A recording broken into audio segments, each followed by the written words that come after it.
Muy bien, buen día a todos los que se han reunido al curso de literatura. Quien les habla es el profesor Ramos. Estamos 10 de diciembre,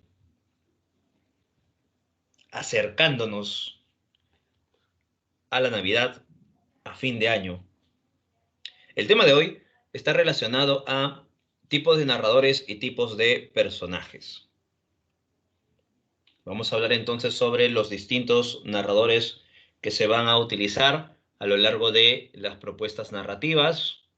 Y también hablaremos sobre algunas técnicas que se han utilizado y luego hablaremos sobre los tipos de personajes, ¿no? Ya sea en los personajes que pueden estar presentes en el teatro, personajes que pueden estar presentes en la narrativa. Así que comenzamos.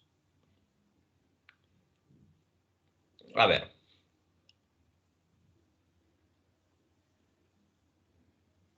primero, recordemos que una cosa es el autor y otro es el narrador, ¿no? Recordemos entonces esos detalles muy importantes, ¿no? Diferenciar entre lo que es el autor y lo que es el narrador, ¿ya? En el caso del autor, es aquella persona real, ¿no? Aquel que va a organizar el texto, el creador de toda esta historia, de toda esta propuesta.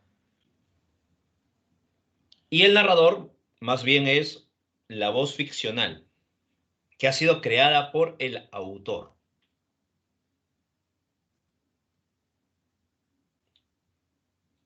¿Ya? Entonces el autor es aquella persona real, aquel que va a organizar el texto, y el narrador es la voz ficcional, aquel que va a enunciar el relato, aquel que cuenta lo que le sucede en el texto, ¿no? Entonces yo podría ser esa voz ficcional, creado por el autor, si de pronto en este instante estoy narrándote una historia, ¿no? Entonces recuerda, una cosa es el autor y otra cosa es el narrador, ¿no? Ya el autor es la persona real y el autor es aquel que va a crear esta voz narrativa o esta voz ficcional. Y esta creación puede ser un narrador omnisciente, un narrador personaje, un narrador múltiple, un narrador objetivo o un narrador testigo. Entonces hay diferentes formas de narrarte, ¿no? La historia. Entonces hay diferentes voces ficcionales, ¿ya? Recuerden todos esos detalles. Esas son entonces algunas características importantes que tenemos que tener en cuenta y la diferenciación entre lo que es el autor y el narrador. ¿Ya? Bien. Espero que estén atentos, ¿no? Sigamos entonces.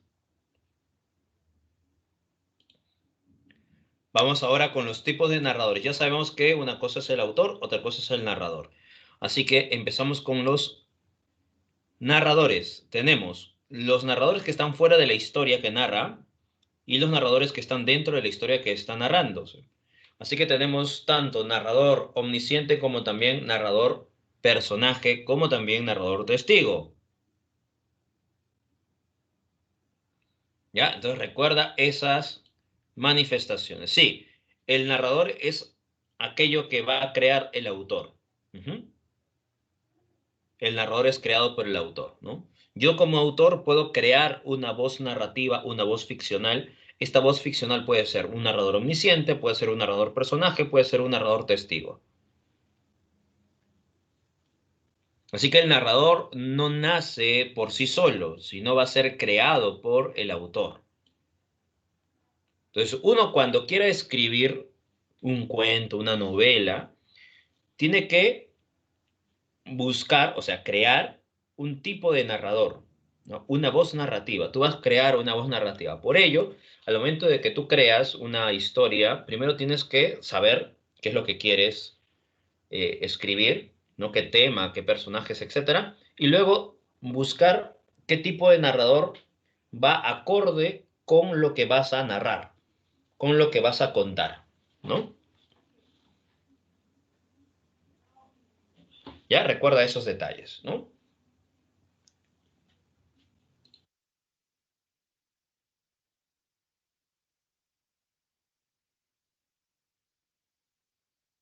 A ver, por aquí nos mencionan, profesor, ¿no existe ninguna historia sin narrador? Difícilmente, ¿ah? Hay una obra, bueno, hay un cuento de, si no me equivoco, es de Hemingway o de William Faulkner, uno de estos dos autores, donde solamente hay diálogos, ¿ya? Solamente hay diálogos. O sea, los personajes dialogan, uno y otro, uno y otro, uno y otro, dialogan. Y solamente ese es el cuento. En ese caso particular, son los propios protagonistas, los personajes que están interactuando. Es un cuento, ¿ah? Que solamente son diálogos de personajes. Este cuento es muy corto, ¿no? Porque no se puede sostener. Una historia no puede ser sostenida a través de diálogos, ¿no? Muy extensamente, ¿no? No recuerdo ahorita el nombre del cuento, hace tiempo que lo leí, por eso no recuerdo si es de Hemingway o de William Faulkner. Creo que es de Hemingway, si no me equivoco, si mal no recuerdo. Pero uno de estos dos, o Hemingway o William Faulkner. Ya, en esta ocasión, por ejemplo, no está el narrador, ¿no? Es un ejercicio lo que hace este autor. El ejercicio que hace el autor es eliminar al narrador y solamente poner los diálogos de los personajes. En esa ocasión ahí desaparece el narrador, ¿no? En esa ocasión. Pero en la mayoría de casos, ya siempre va a haber, bueno, en la mayoría de casos hay narradores, ¿no? Por más pequeño que estén, incluso en los diálogos están los narradores, ¿no? Imaginemos que el personaje Juan diga, este, mañana no hay clases. Mañana no hay clases, dijo Juan. Justamente ese dijo Juan, ya está el narrador. ¿Ves? En el caso de este cuento de Hemingway o de William Faulkner, solamente hay diálogos y no está la presencia del narrador, ¿no? Eso es un ejercicio que hace este personaje.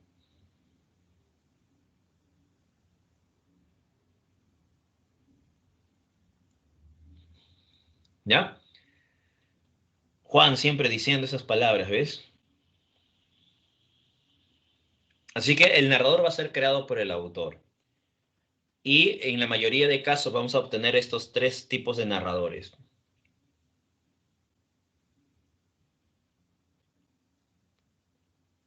Narrador omnisciente. A ver, vamos a ver, ¿qué es el narrador omnisciente?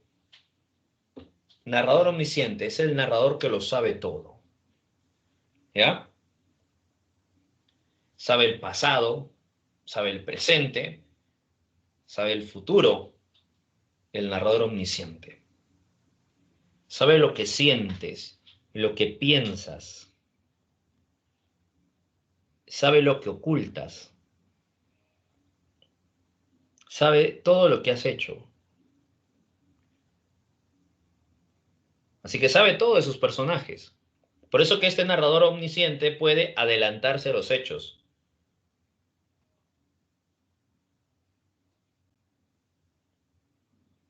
¿Ya? Este autor, este narrador, perdón, puede adelantarse a los hechos porque conoce todo.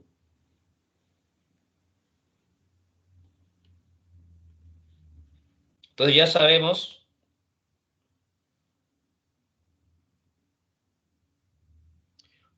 por tanto, ¿ya? Que este narrador se ha utilizado desde épocas remotas, ¿no?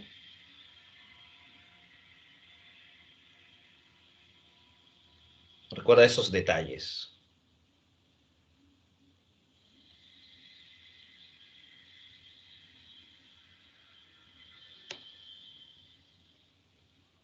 También tenemos otro tipo de narrador, el narrador personaje o el narrador testigo. Ahorita vamos a mencionar estos tipos de narradores.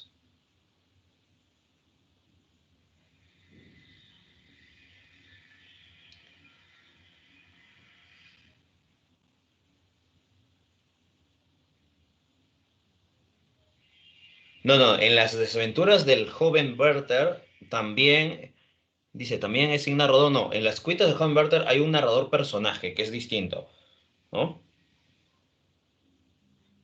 Ahorita voy a encontrar este cuento, a ver, si no me equivoco, se llamaba Los Asesinos por ahí,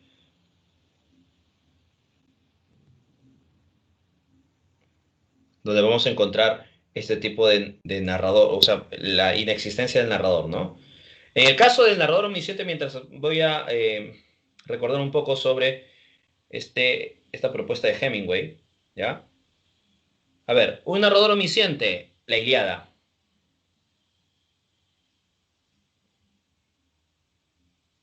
Narrador omnisciente, ¿ya? ¿Por qué? En la Ilíada, este tipo de narrador omnisciente lo sabe todo, recuerdas, ¿no? En la Ilíada, el narrador puede anticiparse a los hechos, sabe lo que siente el personaje, lo que piensa, incluso los dioses, ¿no? Conoce toda la historia a profundidad, ¿ya? La metamorfosis de Frank Kafka también es este tipo de narrador omnisciente. También tenemos en Don Quijote de la Mancha, ¿ya? En Don Quijote de la Mancha también encontramos este tipo de narrador, ¿no? El narrador omnisciente, el narrador que lo sabe todo, ¿no? También podemos encontrar, bueno, en la Odisea, el narrador omnisciente, aunque en la Odisea, aparte del narrador omnisciente, también encuentras un narrador personaje. Ahorita vamos a hablar del personaje, ¿ya? Entonces encuentras esos detalles, ¿no?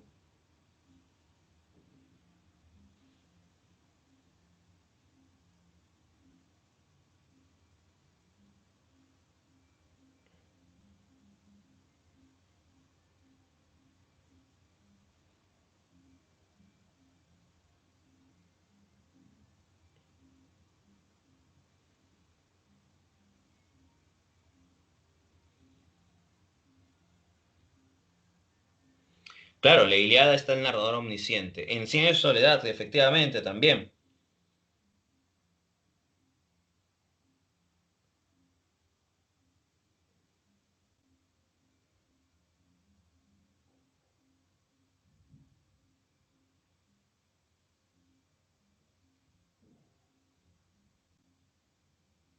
Ya, a ver.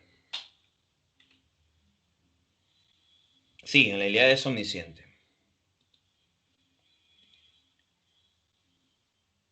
Narrador personaje. Narra en primera persona y cuenta lo que le pasó o le está pasando. ¿Ya? Por ello, en las cuitas del joven Werther encontramos este tipo de narrador, el narrador personaje. ¿Por qué? Porque es el propio protagonista, Werther, que va a contar la historia de lo que le acontece a través de las cartas a su amigo Guillermo. Por ello encontramos un narrador personaje en las cuitas del joven Werther. ¿Ya? Recuerda eso, narrador personaje. Lazarillo de Tormes, este personaje, Lázaro, cuenta sus peripecias a través de sus diferentes amos. Él lo está contando, es el personaje protagonista, narrador personaje. Odiseo, en un pasaje de la Odisea, cuando Odiseo le cuenta al rey Alcino todas sus peripecias, narrador personaje. Pero también recuerda que en la Odisea encontramos un narrador omnisciente y luego un narrador personaje.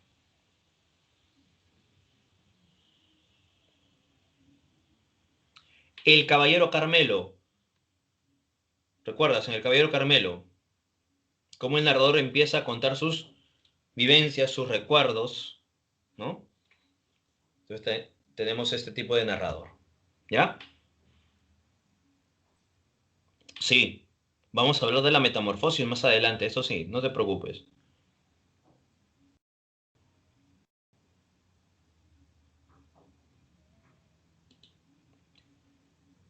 Y el narrador testigo narra lo que le observó y lo que le contaron,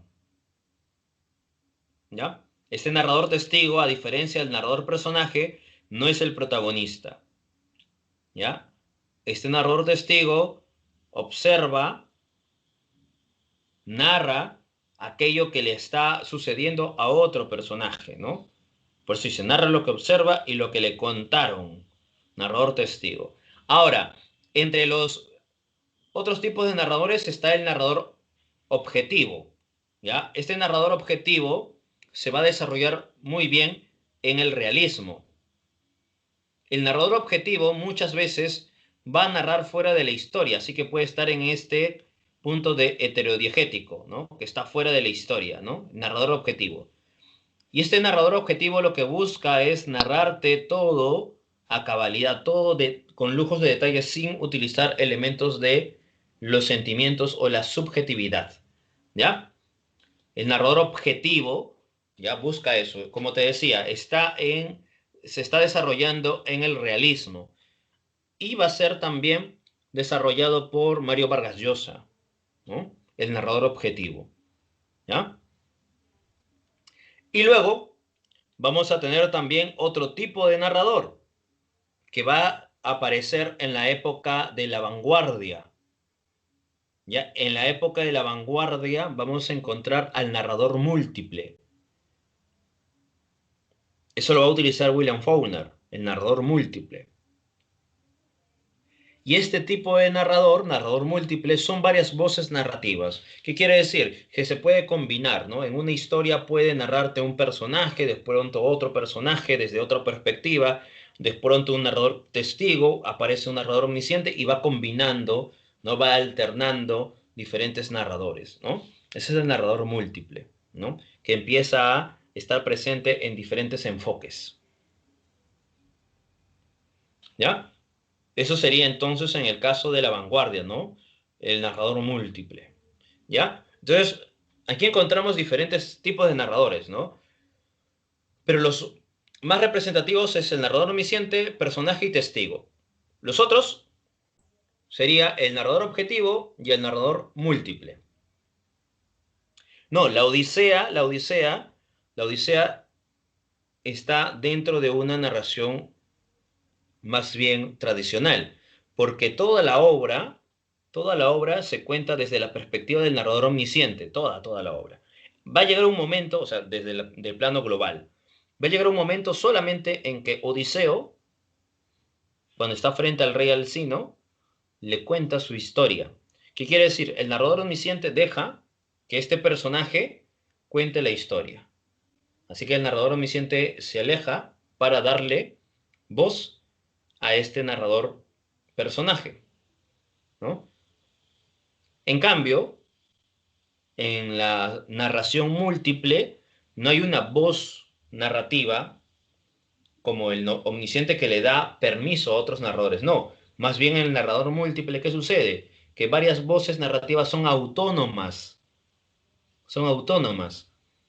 O sea, aparecen sin la presencia de alguien, sin que alguien le dé paso, ¿no?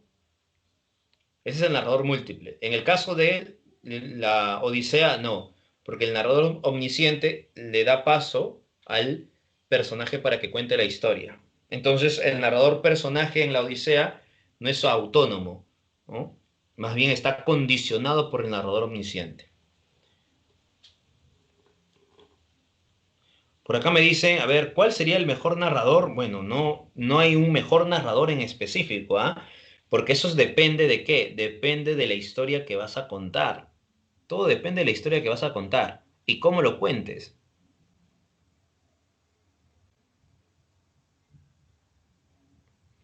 A ver, por acá me decían, en la Divina Comedia también es personaje, sí. En Los Ríos Profundos también hay un narrador personaje.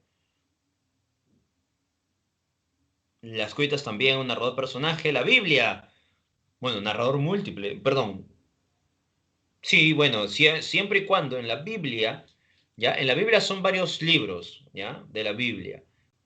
Pero en todos estos libros depende. En algunos casos encontramos un narrador personaje, porque recuerda que la Biblia es un conjunto de libros, ¿ya? Si de pronto, a ver, el Apocalipsis, por ejemplo, es un narrador omnisciente, ¿no?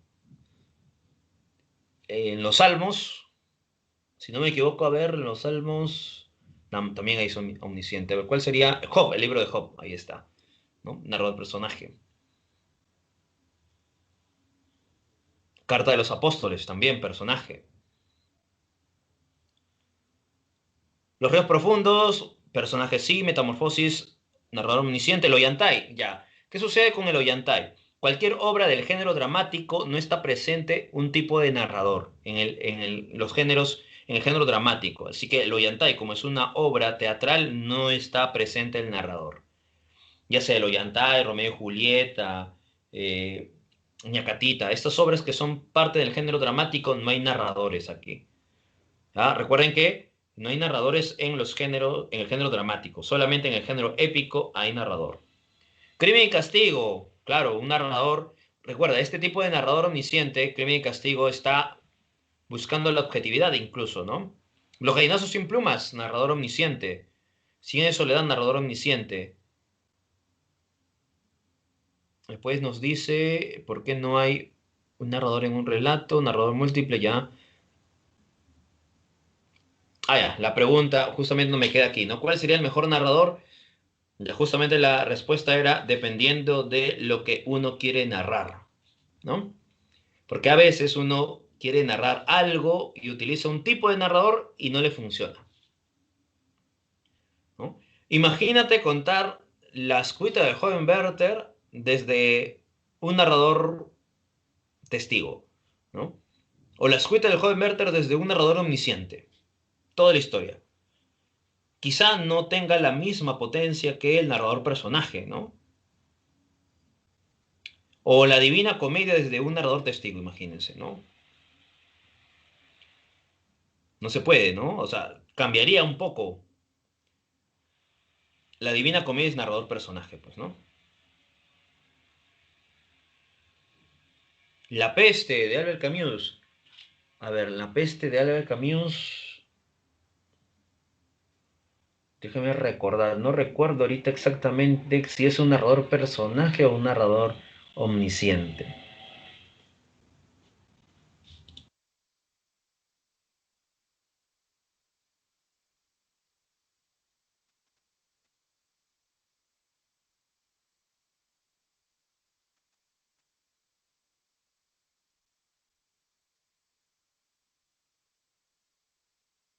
A ver, vamos a ver en la peste. En la peste. Ya, a ver. Aquí sería, a ver, a primera vista, un efecto de una ansiedad corriente. Narrador personaje.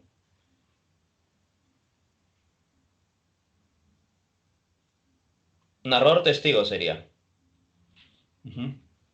Porque está hablando de los acontecimientos. Narrador testigo.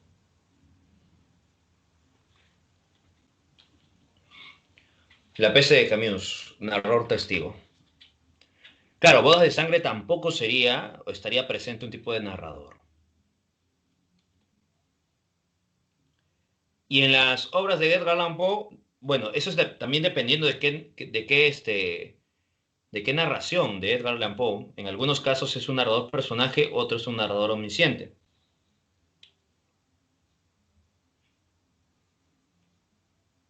Por ejemplo, Corazón delator, narrador personaje.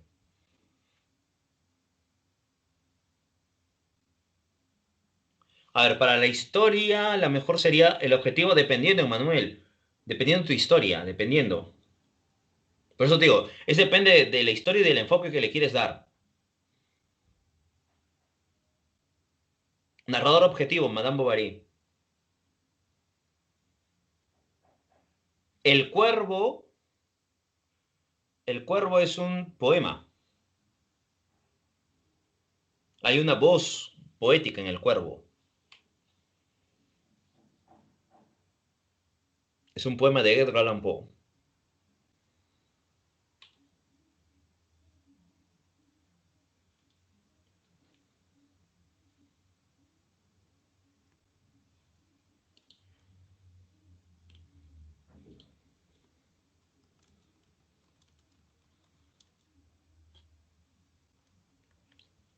Entonces tenemos que tener en cuenta esos detalles, ¿no? Al momento de estar frente a una obra, ¿no? Entender, comprender, buscar, saber por qué es un narrador personaje. Ahora, el gato negro, por ejemplo, de Edgar Allan Poe, personaje, narrador personaje. Los perros hambrientos, narrador omnisciente. Cien de soledad, narrador omnisciente. Entonces ya estamos entendiendo poco a poco, ¿no? ¿Qué es un narrador personaje? ¿Qué es un narrador omnisciente? ¿No? Y un narrador testigo también, ¿no? El Caballero Carmelo lo narra el propio protagonista, ¿no?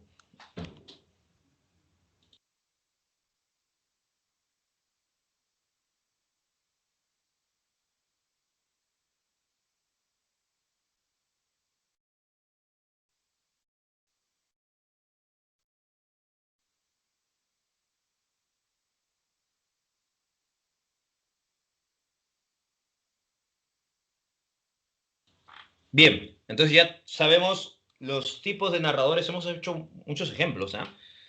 Igual, vamos a ver aquí. Miren, narrador omnisciente, Cien años de soledad, García Márquez, ¿no? ¿Por qué sabemos que la obra Cien años de soledad pertenece a este tipo de narrador? Porque este narrador lo sabe todo. Mira, muchos años después, frente al pelotón de fusilamiento, el coronel Aureliano Buendía había de recordar aquella tarde remota en que su padre lo llevó a conocer el hielo. Te das cuenta que este tipo de narrador conoce lo que el coronel Aureliano Buendía va a recordar en un momento determinado, qué es lo que va a recordar, ¿no?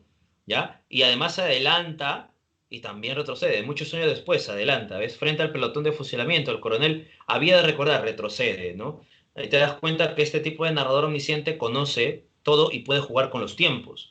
Y luego de ello va a Macondo. Macondo era entonces una aldea de 20 casas de barro y caña brava construida a la orilla de un río de aguas diáfanas que se precipitaban por un lecho de piedras pulidas, blancas y enormes como huevos prehistóricos. Bueno, aquí está describiendo, no de forma tan objetiva que digamos, pero está describiendo, el mundo era tan reciente que muchas cosas carecían de nombre y para mencionarlas había que señalarlas con el dedo.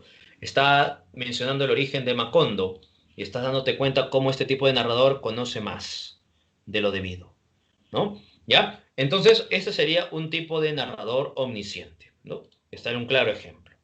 Bien, el siguiente punto, el narrador personaje. ¿Por qué sabemos que es un narrador personaje? A ver, miren, en el caso de Werther, la escuela del joven Werther, ¿por qué sabemos que es un narrador personaje? Porque utiliza la narración en primera persona. Recuerda, el narrador personaje utiliza la narración en primera persona, utiliza el yo.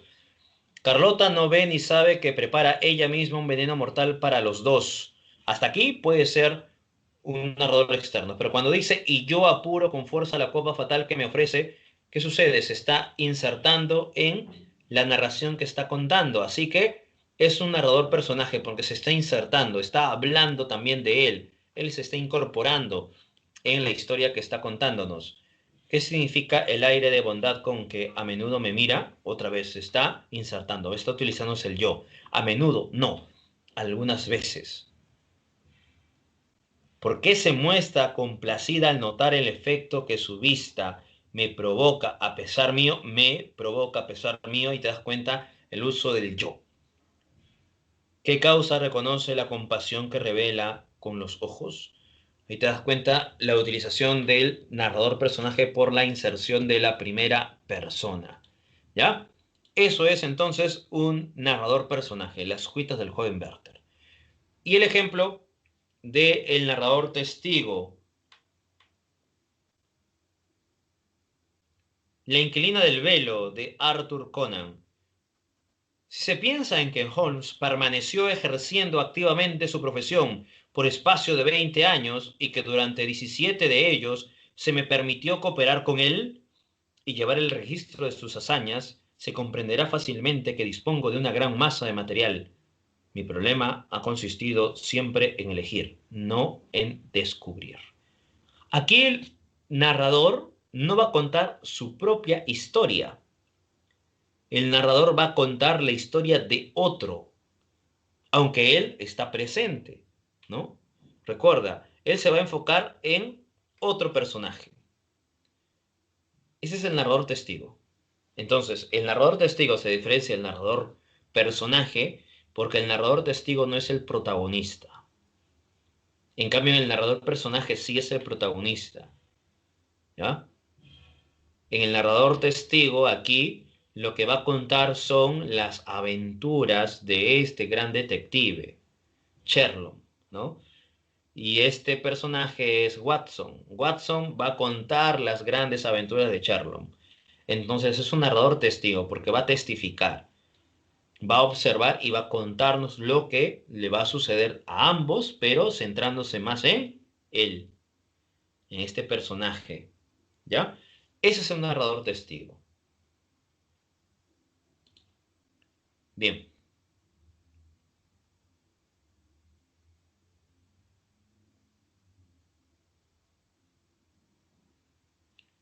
Narración cronológica, narración circular, narración múltiple, narración en primera, segunda y tercera persona. Lo que hemos señalado también en estos momentos, ¿no? A ver, ¿qué vemos aquí? Narración cronológica. El orden del discurso sigue el orden de la historia. ¿Ya? El orden del discurso sigue el orden de la historia. Esa es la narración cronológica. Recuerda eso. Narración cronológica, el orden del discurso sigue el orden de la historia. Quiere decir que en esta narración cronológica no tiene que haber rupturas del tiempo. ¿Ya? Si hay rupturas del tiempo, entonces no es una narración cronológica. ¿No? Si hay saltos al pasado o al futuro, no hay narración cronológica. ¿Ya? La narración cronológica tiene que seguir, ¿no? A cabalidad, ¿no? Del presente y seguir avanzando, ¿no? La narración circular, en cambio, el texto se inicia y se acaba del mismo modo. ¿Qué quiere decir? Que aparece, el narrador de pronto cuenta un hecho y va retrocediendo, retrocediendo y luego retorna al mismo hecho. Narración circular. Crónica de una muerte anunciada. Narración circular. El túnel de sábado. Narración circular. Narración múltiple. Una historia puede ser narrada desde distintos puntos de vista. Narración múltiple.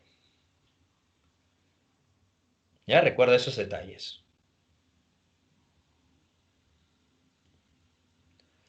La narración puede estar en primera, en segunda, en tercera persona. ¿Ya? La narración puede estar en primera, segunda o tercera persona. En el caso de la narración en tercera persona se utiliza el él, ellos, ¿no? El singular o el plural. En segunda persona tú, ustedes, vosotros. Y en primera yo, nosotros. ¿Ya? Entonces, el narrador personaje utiliza la narración en primera persona. El narrador omnisciente, la narración en tercera persona. El narrador testigo puede utilizar tanto en primera persona, en segunda persona o en tercera persona, ¿no? Bien, eso sería entonces algunas formas de narrar una historia, ¿ya? Entonces, no solamente es encontrar un tipo de narrador, sino también una forma de narrar. Entonces, cuando vas a escribir algo, tienes que tener noción, ¿no? Conciencia de lo que vas a escribir, pero sobre todo, cómo lo vas a escribir y ante quién lo vas a escribir, ¿no? O sea, qué tipo de narrador vas a utilizar y qué tipo de narración vas a emplear. Ah, la narración múltiple puede variar. La narración múltiple puede variar, ¿no? Tú puedes utilizar una narración múltiple cronológica o circular, incluso una narración fragmentada.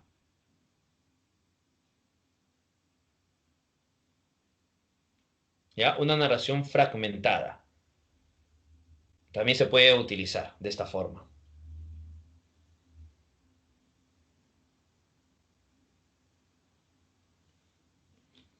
¿Ya?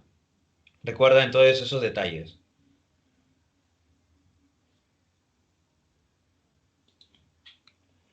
También puede haber otro tipo de narración. Por ejemplo, en Pedro Páramo se utiliza la narración fragmentada. También es otra forma de narrar. Entonces, hay diferentes maneras de narrar una historia. Y eso también va de acuerdo a lo que desea el autor, ¿no? Muchas veces el autor desea maravillar al lector a través de la técnica, por eso que utiliza diferentes recursos narrativos. En ocasiones lo que quiere el narrador es, o lo que quiere el autor más bien es deleitar al lector por la narración, por la historia que está contando, más no por la técnica que va utilizando. Otras veces tanto técnica como historia van de la mano, ¿no? Y logran también dejar con un gran, ¿no?, suspenso al lector. Todo depende de lo que uno va a querer escribir, pues, ¿no?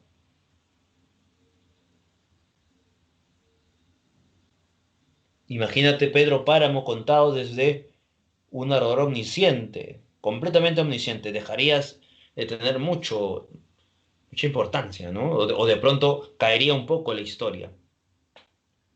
Difícilmente se puede contar Pedro Páramo sin esa técnica que se utiliza con Juan Rulfo, ¿no? No, la narración fragmentada, no narrador, narrador fragmentado no, narración fragmentada. La narración fragmentada quiere decir que, a ver, imaginemos como un rompecabezas, ¿ya? Que cada fragmento sea un rompecabezas, o sea, la pieza de un rompecabezas. ¿Qué tienes que hacer tú cuando tiras las piezas de esta rompecabezas? Tienes que armarlo, ¿sí o no? Ya, entonces la narración fragmentada justamente es esa forma. ¿Qué quiere decir? Que el narrador va a poner piezas, fragmentos, en diferentes momentos. Y el lector, ¿qué tiene que hacer? Tiene que reconstruir la historia, ¿no? Agarrar esta pieza con la otra pieza y buscar la forma para componer la historia global y lograr ver esta gran imagen, ¿no? Esa es la narración fragmentada en Pedro Páramo. En Pedro Páramo la historia empieza cuando Juan Preciado, ¿ya? Nos está diciendo que su madre ha muerto, su madre Dolores, ¿no? Y antes de morir su madre le dijo, no quiero que vayas a Comala y busques a tu padre, Pedro Páramo, y exígele lo que nos corresponde, ¿no? Así que Juan Preciado acepta, ¿no? Eso y le dice, está bien, voy a ir. Eso es lo que nos está contando Juan Preciado en el camino para ir a Comala, ¿no? Y en ese momento se va a quebrar la historia, ¿no? ¿Ya? ¿Por qué? Porque la historia ahora nos habla sobre Pedro Páramo cuando... No, perdón, Miguel Páramo, nos habla de Miguel Páramo, el hijo de Pedro Páramo, luego se rompe la historia, sigue Juan Preciado avanzando a Comala, se encuentra con un arriero, luego se encuentra con el de Ubígenes y así sucesivamente, ¿no? Pero se va fragmentando la historia, porque ahora nos cuenta Pedro Páramo cuando era joven, cuando era niño, Miguel Páramo, ¿no?, cómo era Comala, etcétera, etcétera. Así que poco a poco se está rompiendo esta linealidad y nosotros tenemos que reconstruir la historia. Claro, nosotros tenemos que armarlo, reconstruir la historia. ¿Ya? Aquí entonces el lector tiene que estar activo, tiene que estar al tanto de todo lo que está sucediendo y armar constantemente, ¿no? Ahí te das cuenta que es otra forma de narrar. Y el lector tiene que, ¿no?, intuir, armar de un lado a otro, darse cuenta de los sucesos que están pasando y así sucesivamente.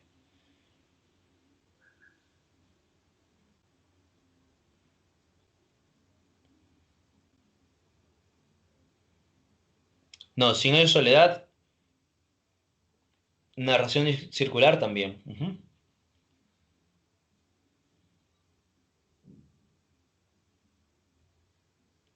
Hay una narración circular ahí, ¿no? Porque algunos sucesos se van repitiendo constantemente, pero con otros personajes. Y al final de la historia, recuerden, Cien años de soledad, ¿no?, la destrucción de Macondo, volviendo al inicio, ¿no?, donde Macondo prácticamente no tenía nada.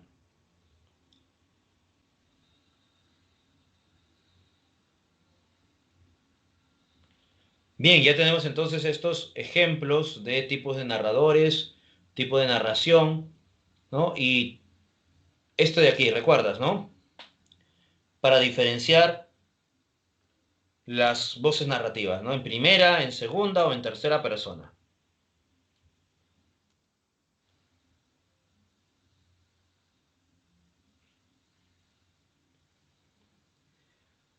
El primer fragmento, caminan juntos, sonríen y en el fondo sabes que este será el último día que puedas ver su sonrisa Ella se detiene, te pide descansar un rato, tú le sonríes, ella te agarra de la mano y dice que puede leer tu destino. Tú vuelves a sonreír y al verla le informas que tu destino está frente a tus ojos. Ella se sonroja, hay un silencio, sus manos se alejan y una vez más la sonrisa se vuelve cómplice. Estás dándote cuenta que en este fragmento o en este párrafo, ¿ya? Se está dando mayor vitalidad a la segunda persona, ¿no? Por ello es el narrador en segunda persona.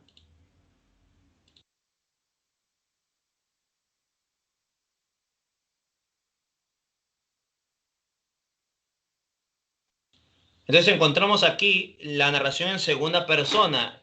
En el segundo fragmento estamos observando la narración en primera persona. Y en el caso del tercer fragmento, la narración en tercera persona. Mismos acontecimientos, mismos personajes, misma situación. Lo que varía solamente es la forma de narrar. Nada más, varía la forma de narrar. Lo demás es igual. Mismos acontecimientos, mismos personajes, misma situación, mismo escenario. Cambia solamente la forma de narrar.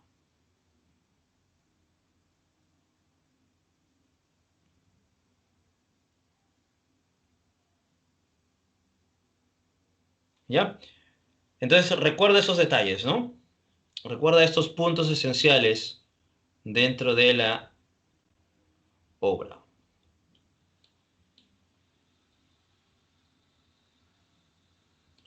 Bien, hasta aquí se entendió, se comprendió, sí, no.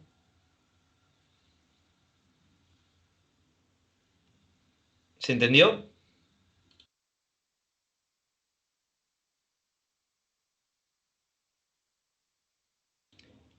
Ah, con relación a lo que les estaba diciendo sobre Hemingway, el cuento se llama Los Asesinos, ya de Hemingway.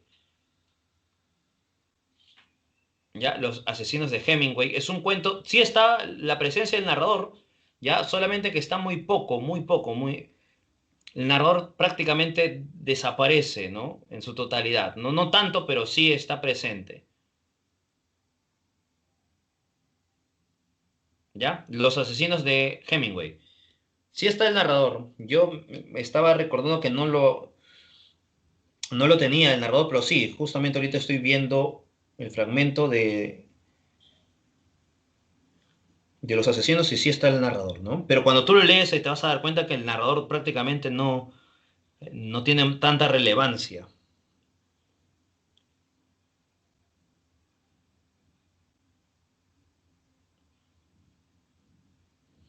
Es una historia genial, ¿eh? Solamente son diálogos. El narrador solamente menciona poco, prácticamente nada, ¿no? De lo ocurrido. Solamente dice, y dijo Juan, y dijo Hal, ¿no? Y dijo George, y dijo Marx, etcétera, ¿no? ¿Ya? Nada más, ¿no? Y pone poca descripción. Lo que busca es que el lector intuya, ¿no? Lo que está sucediendo, que comprenda lo que está aconteciendo. A ver, cuando se habla de narración múltiple, ¿ya? ¿Qué quiere decir? Que se puede narrar de diferentes perspectivas. O sea, yo puedo narrar desde la perspectiva de un personaje, desde un narrador omnisciente. Y si es un personaje, ¿desde qué perspectiva? ¿Siendo protagonista o siendo testigo? Esa es la narración múltiple. Los puntos de vista. En cambio, la narración fragmentada no es un punto de vista. La narración fragmentada va a estar vinculado más bien al tiempo,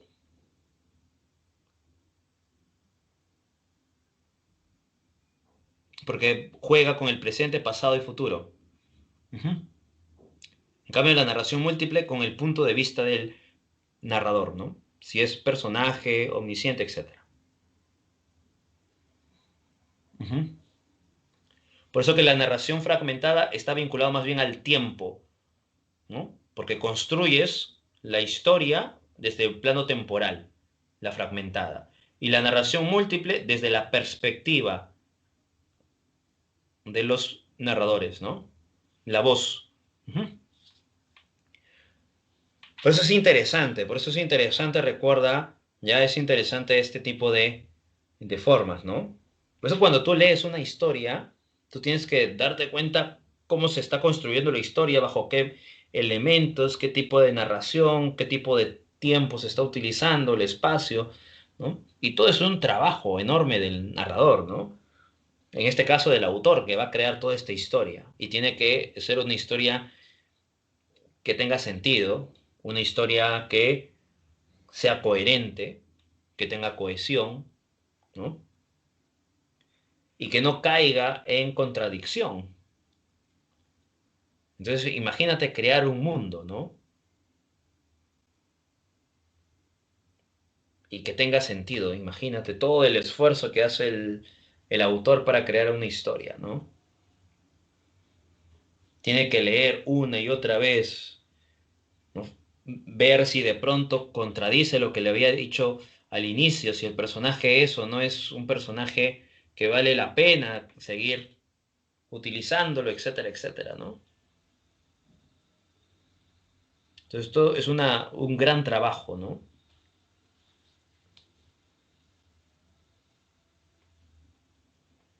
Bien, pasamos entonces al siguiente punto. En esta ocasión, hablar de los tipos de personajes. Nos recuerda Hemingway, Los asesinos, para que puedas leer. Esa es la recomendación de esta semana. El cuento Los asesinos de Hemingway.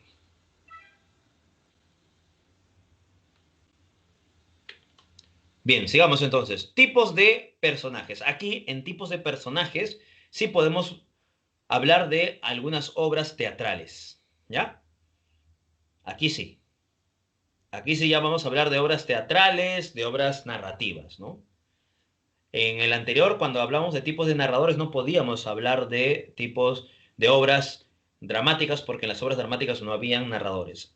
En cambio, en las obras dramáticas sí hay personajes, así que sí podemos tener ejemplos de tipos de personajes en esta ocasión. ¿Ya?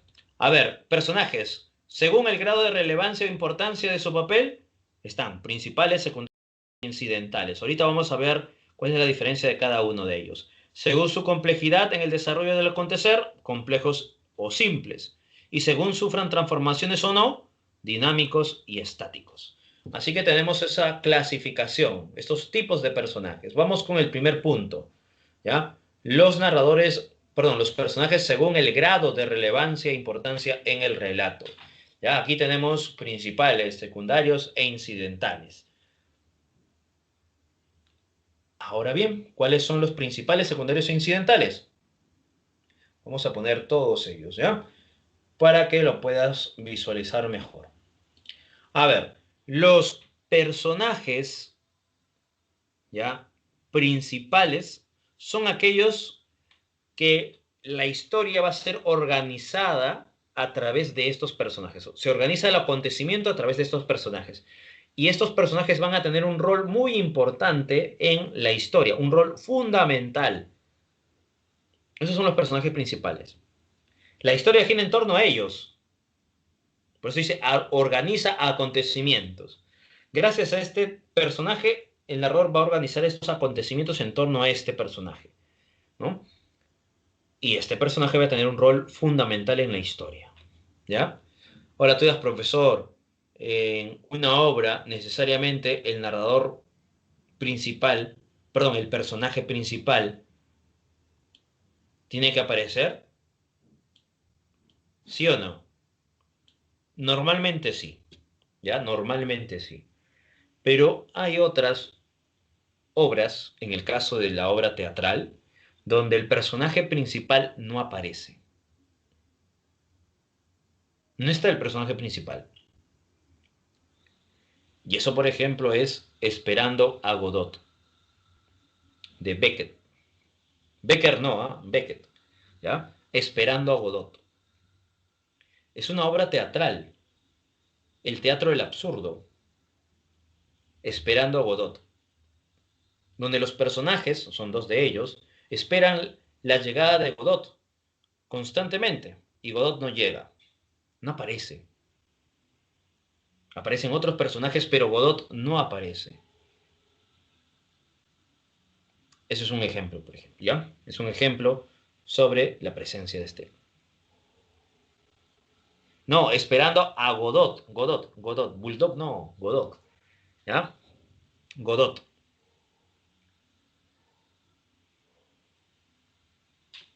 Entonces, otra recomendación de este fin de semana, si puedes, lee esta obra teatral Esperando a Godot.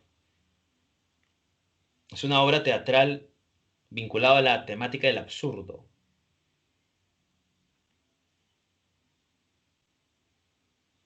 Sí, ya tenemos otra obra de recomendación, así que, Juan, estarás apuntando, ¿no?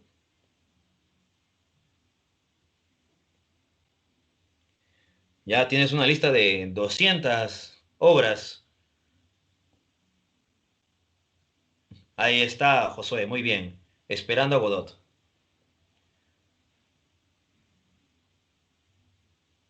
En Esperando a Godot, el personaje principal es Godot, solamente que no aparece en escena. Ya no aparece en escena. Sí, no aparece en escena Godot. Y eso es lo más interesante, ¿no? Ya, porque no aparece en escena, imagínense, ¿no? El autor es Samuel Beckett. Ahorita les escribo, a ver. Vamos a escribirles.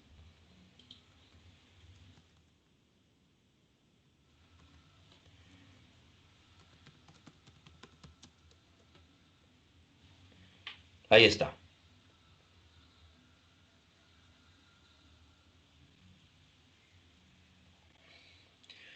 Samuel Beckett, Esperando a Godot. Está en internet, ¿ah? Lo puedes encontrar. Eso sí. Recuerda que todo lo que te estoy recomendando lo puedes encontrar en internet. Para los que no pueden, pues, ¿no? De pronto ir a comprar, ¿no? Lo pueden encontrar en internet. Esperando a Godot. Incluso en YouTube también está. Es una obra teatral, también vas a encontrar varias versiones en YouTube.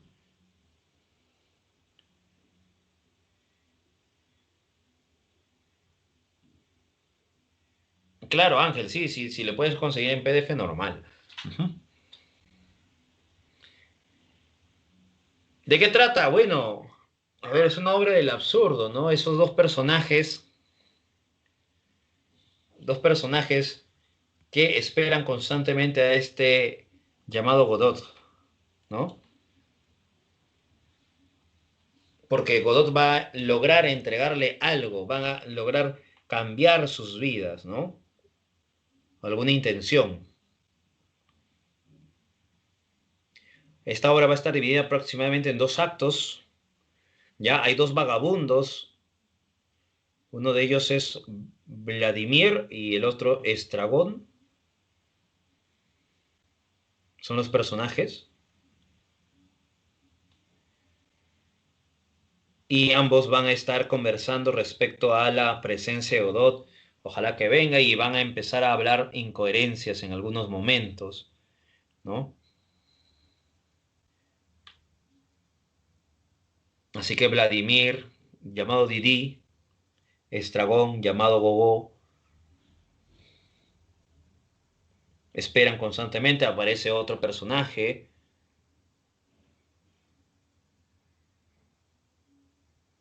Aparece un personaje llamado Pozo, Lucky.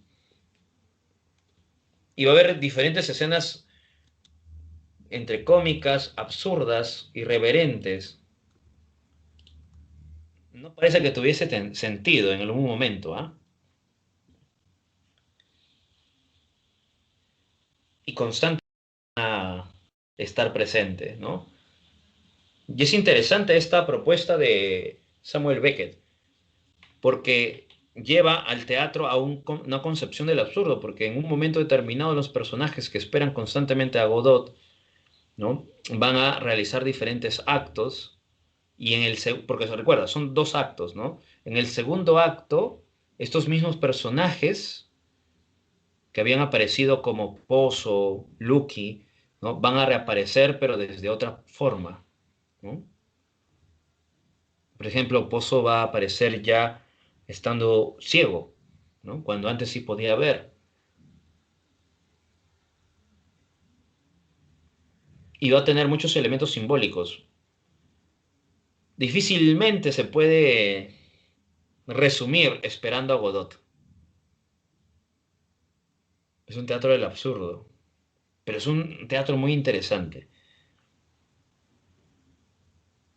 Por eso les recomiendo, ¿no? Para que lean Esperando a Godot y se van a dar cuenta por qué.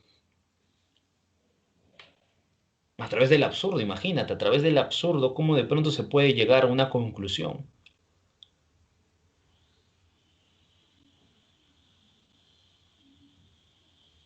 Bien, ya hemos hablado del personaje principal. Ejemplos, en la Odisea, el propio Odiseo, en Crimen y Castigo, Rodión Raskolnikov, recuerda este personaje, Rodión, es casi imposible contar la historia del Crimen y Castigo sin Rodión, o la Odisea sin Odiseo, ¿no? Son los personajes principales dentro de esta historia.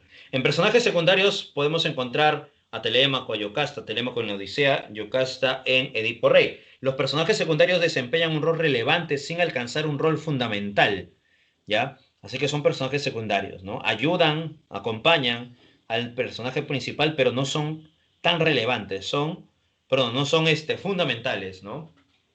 No son fundamentales, solamente son personajes relevantes, acompañan, ayudan, ¿no? Dan algunas características para el personaje principal. Incidentales. Su participación resulta prescindible en el desarrollo. Polifemo en la Odisea, Andrés en Don Quijote de la Mancha, son personajes que, si de pronto desaparecen de la historia no cambia. La historia continúa.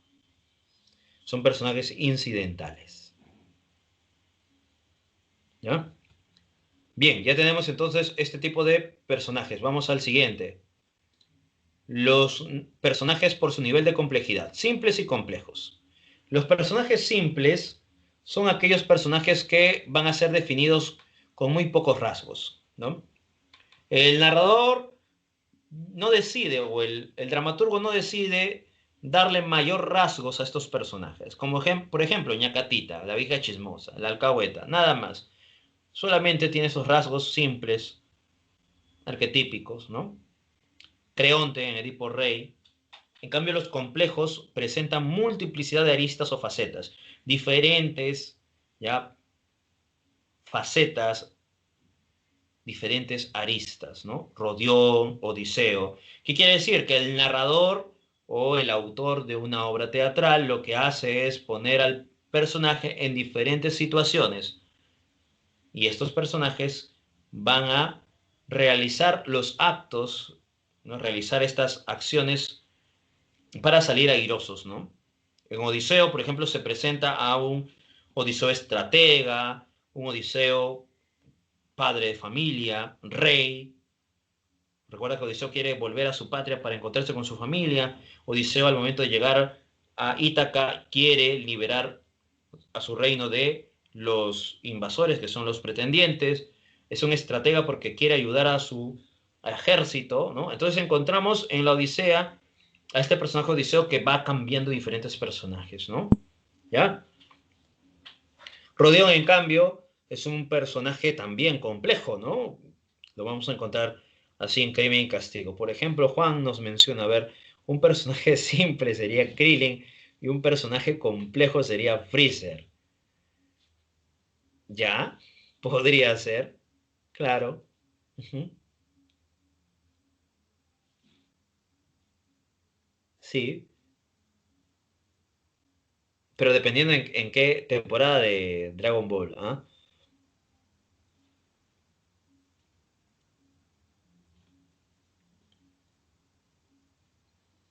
En la última temporada, obviamente que sí.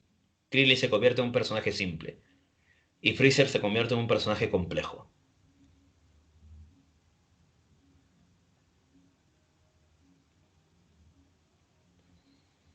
Personaje simple, Goku, claro. Goku es personaje simple. Complejo sería Vegeta.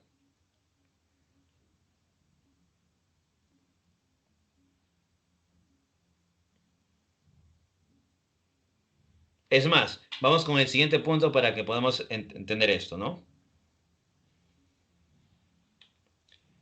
Yamcha sería un personaje incidental, más que Krillin, en la última temporada.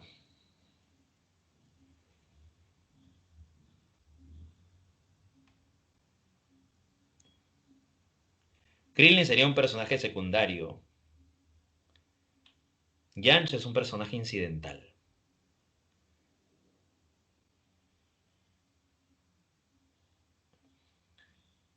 A ver, volver a explicar cuál, Lucas. Dime, ¿cuál puedo explicar?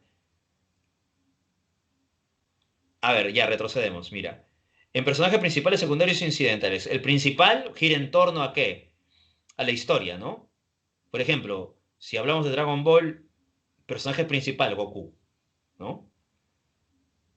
Secundario, ¿no? Dependiendo también de qué temporada. Pero bueno, personajes secundarios pueden ser de pronto, a ver, Gohan, ya, ¿no? Incidentales, Yancha. Puat, ¿no? Personajes incidentales. Chaos, personaje incidental. Simples y complejos. Los simples son los personajes que no tienen muchas características definidas. ¿Ya? Los personajes simples son los personajes que no tienen características, o sea, tienen pocas características definidas, ¿no? Simple sería Chaos, por ejemplo. Simple sería Yamcha, ¿no? Personaje complejo son aquellos personajes que tienen multiplicidad de aristas o facetas. Vegeta, por ejemplo, o Vegeta, como algunos también lo llaman, sería un personaje complejo, ¿no? Porque es presentado como ¿qué? Presentado como un personaje que era príncipe, de pronto es guerrero, etcétera, es padre de familia, ¿no? Entonces se presentan diferentes aristas de este personaje,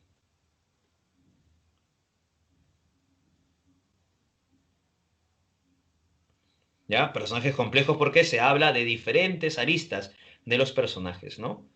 Claro, por aquí Joel nos dice Jerem, personaje complejo, sí.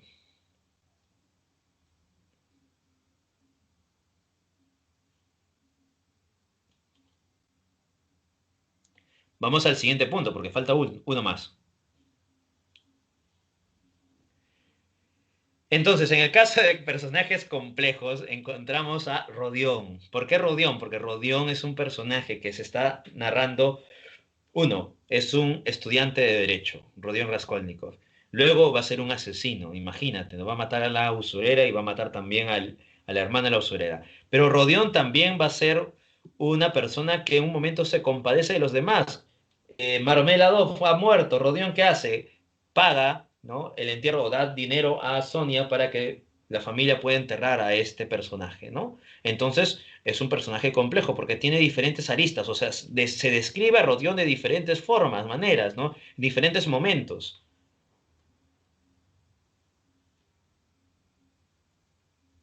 Ahora sí, siguiente punto, con esto finalizamos. Según sufran la transformación, a ver, estáticos y dinámicos. No te confundas con los personajes simples y complejos, ¿ah?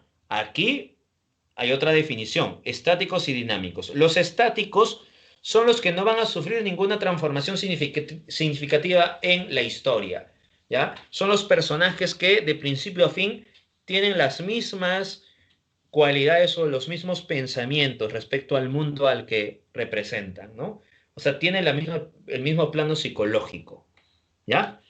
Mientras que los personajes dinámicos son aquellos que modifican su conducta, ¿Qué quiere decir? Que cambian su perspectiva de su entorno, su plano psicológico. Goku sería estático, no sería dinámico. Al igual que Saitama, por acá nos dice también estático. Werther es un personaje estático, porque de principio a fin es un personaje apasionado, no cambia, no varía este personaje. Recuerda que cuando hablamos de personajes vinculados a estos elementos según su transformación, no quiere decir que se transformen físicamente, sino la transformación está desde el plano psicológico, desde el plano del pensamiento, ¿ya? Desde el plano del pensamiento, desde el plano psicológico es donde se habla de estáticos o dinámicos, ¿ya? Entonces cambia, varía, ¿no? ¿Ya? Así que los personajes estáticos son como Werther, ¿no? De principio a fin, no varía, no cambia su estatus. Lo mismo pasa a Odiseo. En cambio, Rodion Raskolnikov sí, porque al inicio era un personaje que quería ser un hombre extraordinario, mata a la usurera y a la hermana, empieza a resquebrajar su pensamiento y al final decide confesar su crimen, ¿no? Y se da cuenta de sus errores, ha cambiado, ve su forma de pensar. Es un personaje dinámico. Han modificado su conducta. Edipo también ha modificado su conducta. ¿Ya?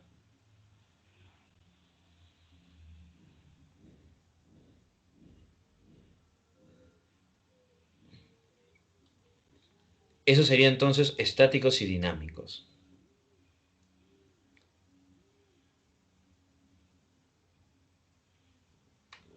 Muy bien, ahí están los tipos de personajes dinámicos, estáticos, simples, complejos, principales, secundarios, incidentales como Yamcha, entre otros.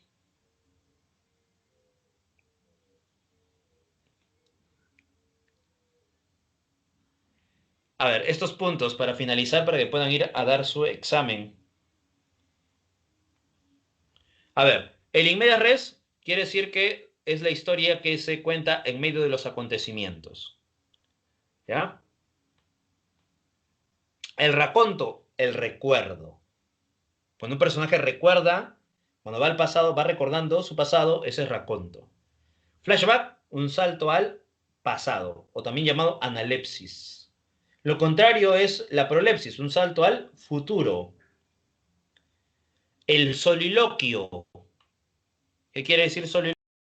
Cuando el personaje reflexiona por sí solo, habla en voz alta, reflexionando, ¿ya? Es soliloquio.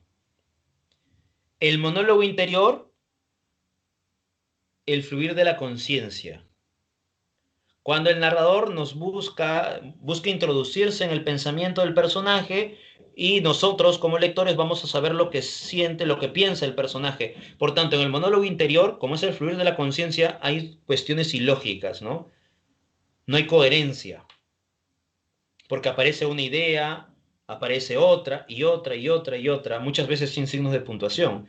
En cambio, en el soliloquio, el personaje, como habla en voz alta, como habla consigo mismo, como reflexiona en voz alta, hay un cierto sentido lógico, un cierto sentido de coherencia en el soliloquio. En el monólogo interior no, porque es una idea que viene a otra y otra y otra, ¿no? Es el monólogo interior es distinto al soliloquio. ¿Ya? El soliloquio tiene un sentido lógico, el monólogo interior no hay un sentido tan lógico que digamos porque aparece una idea tras otra.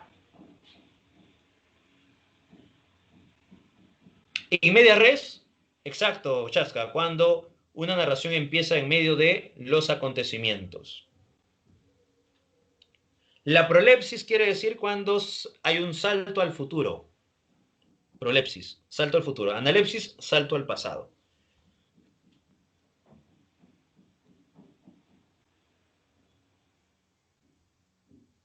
Muy bien, Chasca, estás atento.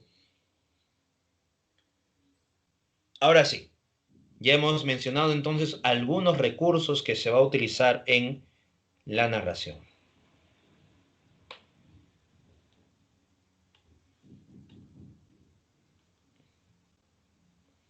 Ahora sí, chicos, puedes ir a dar tu examen. Pueden ir a dar su examen.